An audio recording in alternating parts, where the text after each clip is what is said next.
Sarap ng kape. Sarap ng ano. Ito, adog. Sa inyo ito adog. Dito na kayo. Magdasal muna tayo bago tayo kumain, ha? Si Bonbon. Mayroon tayong gurane. Tawagin mo si Bonbon. Saka si Mamboy. Si Mamboy. At saka si ano. Kaya na ito. Yelo. Gurane. Gurane yelo. Mga idol ito. Dalawang yelo sa akin. Magasarap ang yelo eh. Ito. Yelo. Sabi kami ni Idol. Yan.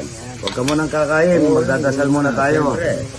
O, sino yung nasaan ba sila? Michael, kain na. Kuha ka na ng hotdog dito at saka ulam. Masarap pala yung toyo. Ay, kulang ang sukal nito. Padagdag ang sukal. Kain na muna tayo. Puro na lang kayo nagbablog eh. Kayo lahat. Dito sabay-sabay na tayo rito. Nasa si Mamboy. Mamboy! Mamboy! Oh, yung pagkakain natin dahan-dahan ano, yung hindi yung parang